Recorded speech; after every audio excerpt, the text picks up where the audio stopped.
Hello everyone, this is Marshall aka the ThetaTrada, and today we're going to be looking at how to buy and sell options on the Thinkorswim trading platform. We will specifically be looking at the monitor, trade, and charting tabs within the platform because I think these are going to be the most useful tools in getting started with trading with TD Ameritrade. We're not going to be looking at the analyze or scan tabs as these are a little bit more advanced and they will be covered in their own video. This video is basically going to just be the bare bones of what you need to get started with trading with Thinkorswim. In this video, we'll also be covering why I think you should be using Thinkorswim over Robinhood. I know a lot of people are probably jumping ship from Robinhood right now because of the whole GameStop debacle and how Robinhood played a part in that whole mess, basically. So I feel like a lot of people may be looking for another brokerage and maybe just don't know what advantages other brokerages have or how to use those other platforms, because Robinhood is very user friendly. I would say it's a very simple trading platform, and the other ones can be quite intimidating, honestly. So this will just be a good guide to show you how to even execute a trade on those. Again, if you like what you see, like and subscribe. And with that, let's get right into the video. So right when you get into the Thinkorswim platform, you're going to be presented with this home screen, basically. And you can customize this home screen however you want. But honestly, I do not utilize this home screen really at all. I find myself just switching between all of these tabs and never really coming to this home screen right here. But if we do look on the left, we see some what Thinkorswim calls gadgets. And all of these gadgets are customizable. You can edit them, you can detach them, you can do really whatever you want with them.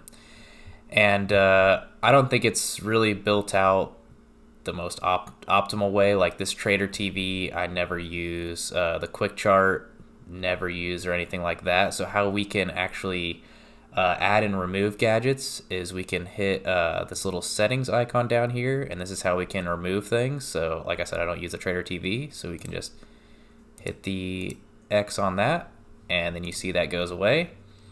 And if we want to add some things, like I think a pretty useful one to have in here is like time and sales. We can click that, and then that gets put in there, and then we can also say we want level 2 in there or something like that. We can add that in there as well.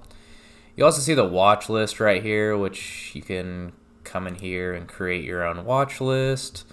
It even has some like built-in ones, so you can see like top 10 movers in the NASDAQ and things like that. So it already has some watch lists already in here, already built out for you, but you can definitely go in here and create your own watch list and things like that. So I think that's pretty important. Also, something that we see in these gadgets for the first time is how Thinkorswim does linking on the platform. So we see that this has a yellow 2 inside of it. So basically when you click this drop down, it'll be a bunch of different colors and a bunch of different numbers.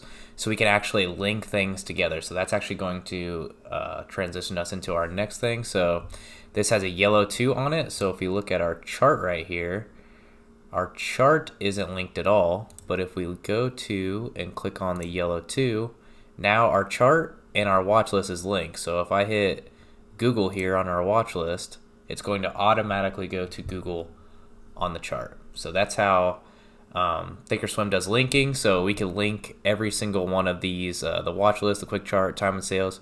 We can link these all to different things. We can link them all to the yellow 2, and they'll all display data for Google, for instance, or you can really maximize this however you want. You can have 2 different quick charts on here, and you can have one link to the yellow and one link to red, however you want to do it. But that's how Thinkorswim does their linking, and I think it's really, really an awesome feature. So next we'll be looking at the charting in Thinkorswim, and I think that this is going to be one thing that sets it apart from Robinhood. Definitely, I think the charting in Thinkorswim is so much better. It's really night and day from Robinhood. So I think the first thing we want to look at is how to change the time frame that we're looking at. So that's up here in this upper right hand corner. So right now we're looking at the 20-day on the hour, but we can change this to the 1 day 1 minute, or we can change it to 3 years on the week. Or you can just customize this list and make it however you want. You can have a 5-minute, 180-day chart or something like that. So right now, if we're just looking at this, you'll see that my pointer is the typical arrow, and we can actually click and drag this over, and we can section out certain parts of the chart that we want to look at. If we want to look at this day right here, we can do that. And then if we want to scrub from side to side, we can use this little scroll bar right here. We can go forward and backward throughout the week. And if we want to bring that back, we can either right click and hit auto zoom, which will take us back, or we can use the plus and minus buttons down here.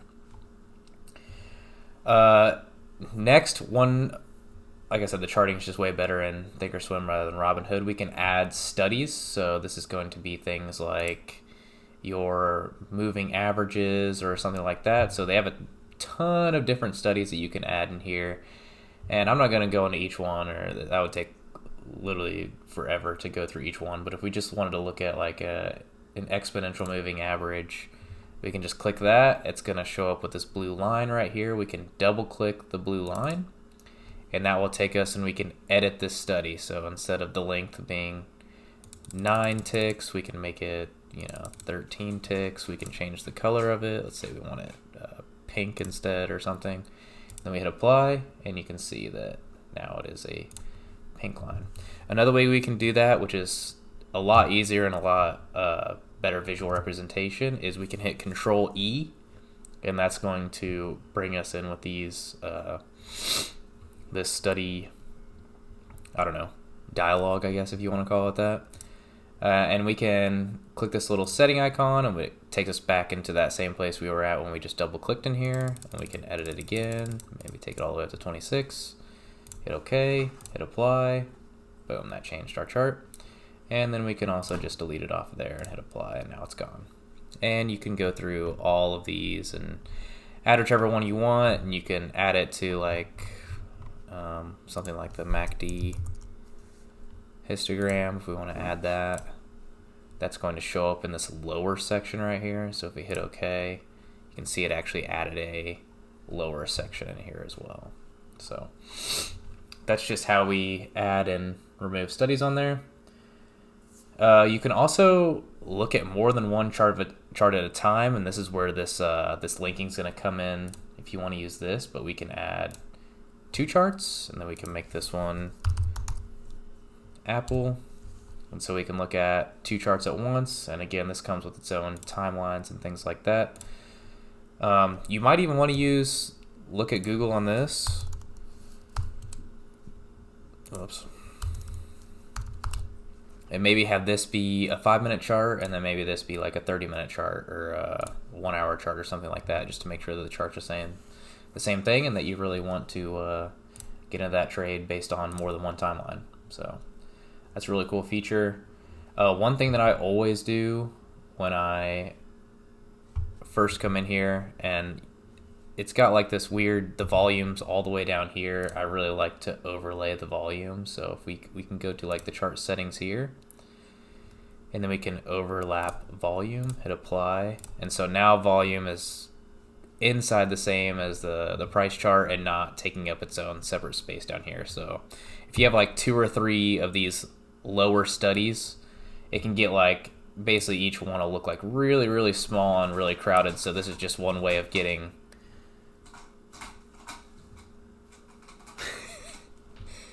this is one way of getting my cat's going crazy. This is one way of getting one of the lower studies out of the way, basically. And if we want to buy shares, we can do that right from the chart. Either we can right click here and hit buy on this little price, or we can really right click anywhere on the chart and hit buy from here, and then we'll get this little order confirmation pop up. And I think it automatically does 100 shares, if I'm not, yeah, buy 100. So yeah, it'll automatically default to 100 shares. If you don't want to buy 100 shares, I don't really use this buy right from here. And so that's going to take us into our next tab, which is going to be the trade tab. So the trade tab is going to look kind of crazy at first, but since we are options traders, this is what we're going to be mainly using to trade. When you first start out, it's basically really complicated and almost unusable. So the first thing I like to do is it's only showing 4 strike prices right here, which is ridiculous. That's like nothing. So I like to change this to all. So this is going to show us all the strike prices that are in each expiration. So January 2022, this is all the strikes that you can look at for January 2022.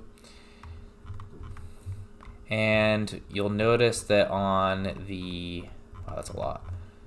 On the, let's actually change that because that's kind of crazy. Let's change this to 14. So we'll notice that the left-hand side, we're looking at calls, and on the right-hand side, we're looking at puts. And then the ones in the light blue are going to be in the money. So you'll notice that right when the in the money stops for the puts is where the in the money starts for the calls.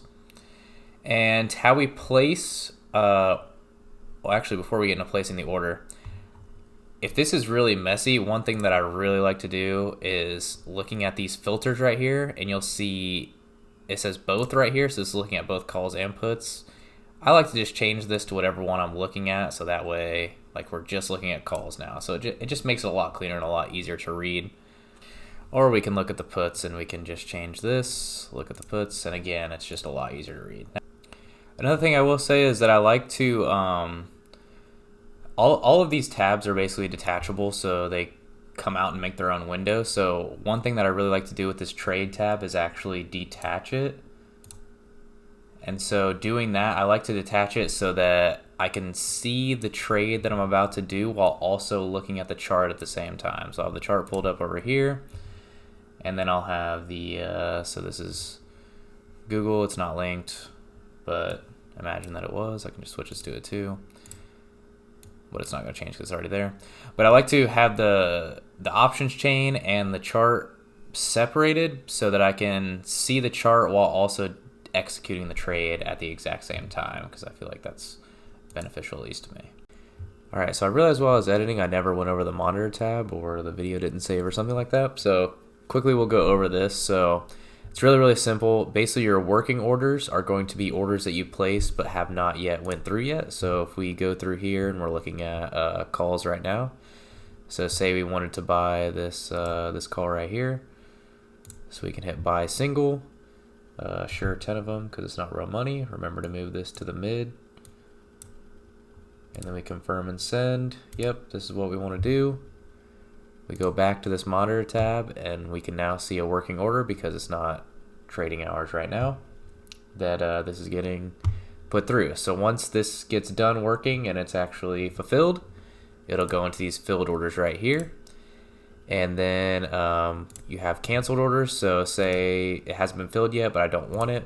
I can just right click and hit cancel. There's also a cancel and replace button. So say you didn't want to buy it for 71.10, you think that's a bad price, you want to lower it a little bit, you can cancel and replace, and then you can adjust the price from there. This rolling strategies, I don't really use that. And then down here at the bottom, we see this position statement. So I wish that an order could get filled so I could show you what this position statement looks like down here, but basically it'll show each underlying that you're in, and then all of the options that you have inside of there. And from there, you can right click and close the order out. You can roll it. It even says like create rolling position or something like that. And basically, this is how I manage all of my trades, is from this position statement right here. And it'll show you like your profit and loss year to date, your profit and loss for the day even. So there's a lot of information that goes on right here, and a lot of drop down menus. You can see all the positions that you're in and how each of those looks. So this is an overview of the monitor tab. All right, so I hope that gives you all a good idea of how to buy and sell options on the Thinkorswim platform, and I hope that this video kind of spoke for itself in kind of saying why the Thinkorswim trading platform is so much better than the Robinhood trading platform, aside from all the GameStop stuff that happened. Just how much better the platform is in general, how much more there is to do on the platform, and how you can really utilize this to make more informed trades for yourself. Like I said, we barely even scratched the surface on this. We're going to look at the analyze and scan tabs in the next video. They're a little bit more advanced and a little bit more than I wanted to get into in this video. I feel like this video is probably already long enough. So yeah, we'll get into all of that into the in the next video. Besides that,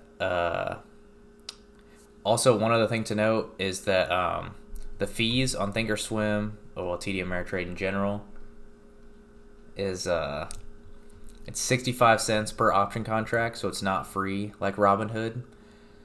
But I think for all the features that you get, especially when I show you guys the Analyze and the Scan tab, I think that it's definitely worth it to be inside of TD Ameritrade / Thinkorswim, because you can do everything that you really need all in one place. You don't have to switch tabs. Like I know when I was on Robinhood and I was looking for options to sell and things like that, I would go to like a whole different website just to find options with high implied volatility and things like that. You can do that all from this one platform. You don't have to go to different tabs, different websites.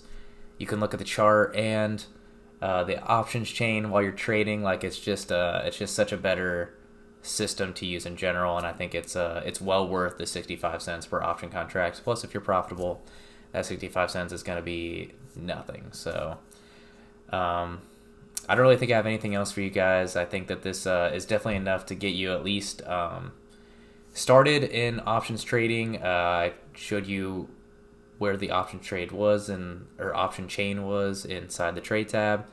I showed you basic charting and how to add studies and things like that, how to link your different gadgets in the chart all together, and then where to see your trades in the monitor tab once they've been executed and things like that. So I think this is everything you really need to get started with the platform at least, and we can look at some more advanced features of this platform in the next video. So if you found this really educational and you want to see more of my content, please subscribe, please like the video. It really helps out the channel. We actually just hit 30 subscribers, which doesn't sound like a lot, but I'm actually really pumped for it. It's really cool to see that the channel's growing, so I think that's super awesome. So let's keep it up, and yeah, I'll see you guys in the next one.